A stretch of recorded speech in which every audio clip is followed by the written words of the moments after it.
Investavimas į akcijas visada susijęs su rizika, nes rinkai įtakos gali turėti daug veiksnių.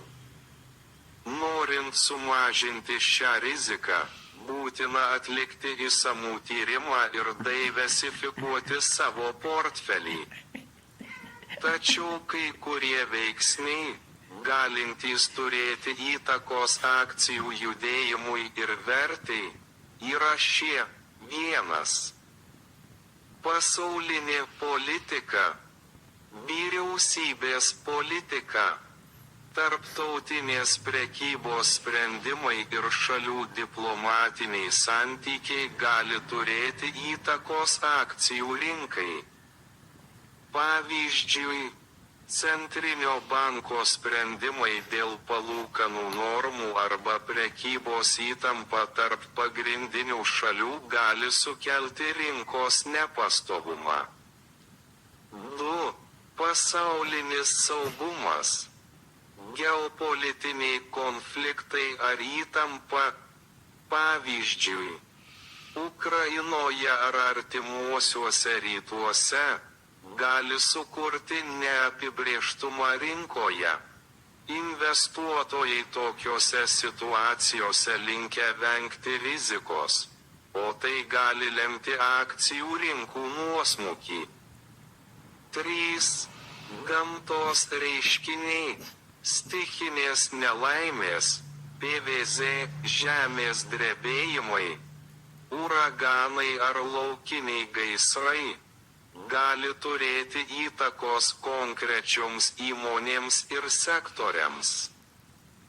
Pavyzdžiui, draudimo bendrovės gali patirti didelių nuostolių, o statybų sektorius aktyvesnis. 4. Politinės sąlygos Gazos ruože. Įtampa ar konfliktai šiame regione gali paveikti akcijų rinką, ypač energetikos ir žaliavų sektoriuose. Pavyzdžiui, naftos kainoms dažnai įtakos turi nestabilumas artimuosiuose rytuose. Be šių veiksnių, daugelis kitų gali turėti įtakos akcijų rinkai, įskaitant pasaulinius ekonominius rezultatus, įmonių finansinės ataskaitas ir bendrą rinkos nuotaikas. Todėl prieš priimant investicinius sprendimus svarbu būti informuotam apie naujausias naujienas ir pokyčius bei pasikonsultuoti su finansų ekspertais. Kiti veiksniai, kurie taip pat gali turėti įtakos akcijų rinkos judėjimams, yra šie: 1. Ekonominiai rodikliai. Ekonominiai rodikliai, tokie kaip BVP augimas, infliacija, nedarbo lygis ir vartotojų duomenys, gali padėti suprasti šalies ekonominę būklę. Stipri ekonomika paprastai skatina akcijų rinką, o prasti duomenys gali sukelti nuosmukį. 2. Įmonės finansinės ataskaitos. Pelno ataskaitos. Pajamos ir įmonės perspektyvos gali turėti įtakos akcijų kainoms. Pavyzdžiui, jei įmonė praneša apie didesnį nei tikėtasi pajamas, jos akcijų kaina gali pakilti. 3. Pinigų politika. Centrinio banko sprendimai dėl palūkanų normų, kiekybinio skatinimo ar kitos pinigų politikos gali turėti įtakos likvidumui ir skolinimosi išlaidoms, o tai gali turėti įtakos akcijų rinkai. 4. Pasaulinės rinkos tendencijos. Pasaulinės akcijų rinkos yra tarpusavyje susijusios. Veikla pagrindinėse rinkose, PVZ JAV, Europoje ir Azijoje gali turėti įtakos kitų šalių akcijų rinkoms. 5. Rinkos nuotaikos. Investuotojų nuotaikos, kurioms gali turėti įtakos naujienos, analizė ar net gandai, gali sukelti rinkos svyravimus. Pavyzdžiui, naujienos apie naujų technologijų plėtrą ar produktus gali turėti įtakos technologijų sektoriui. 6. Taisyklės ir vyriausybės politika. Taisyklių ar politikos krypčių pakeitimai. PVZ nauji įstatymai. Mokesčių politika ar vyriausybės paskatos gali turėti įtakos konkrečioms pramonės šakoms ir visai rinkai. 7. Technologinės naujovės.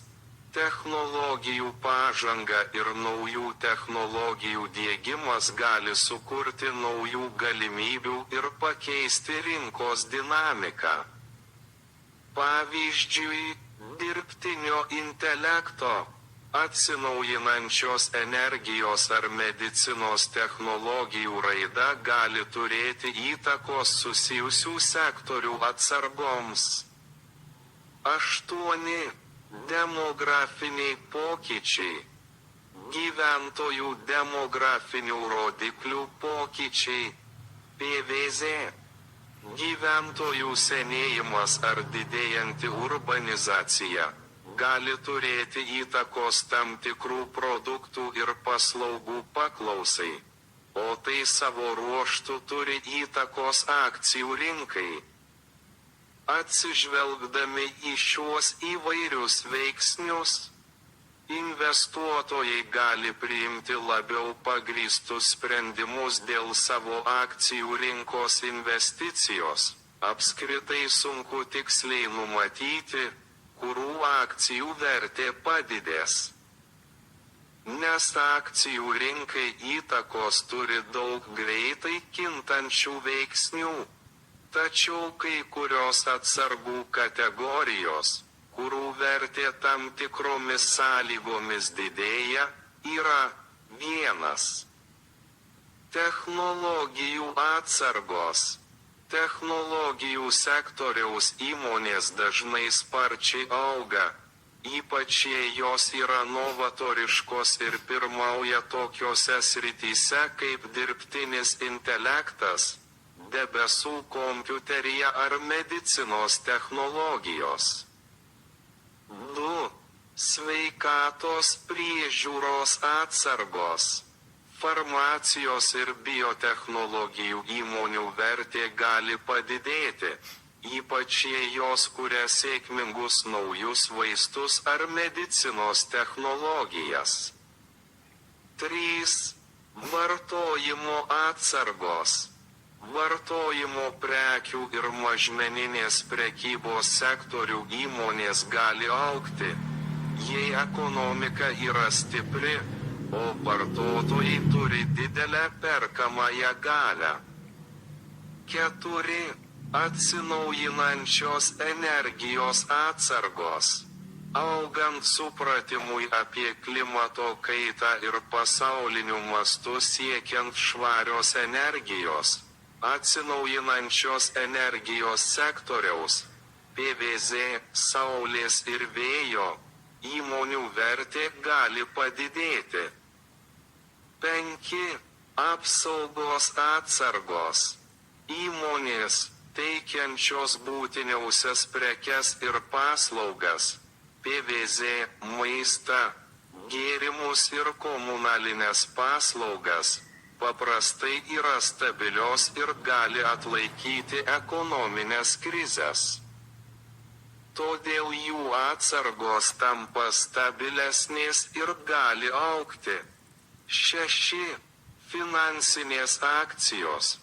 bankams ir kitoms finansų institucijoms gali būti naudingos didėjančios palūkanų normos arba ekonominė politika, kuri palaiko kreditų augimą. Tačiau svarbu atsiminti, kad investavimas į akcijas visada yra susijęs su rizika, todėl labai svarbu atlikti išsamų tyrimą ir diversifikuoti portfelį, kad sumažintų šią riziką. Prieš priimant investicinius sprendimus, patartina pasitarti su finansų patarėju. Investavimas į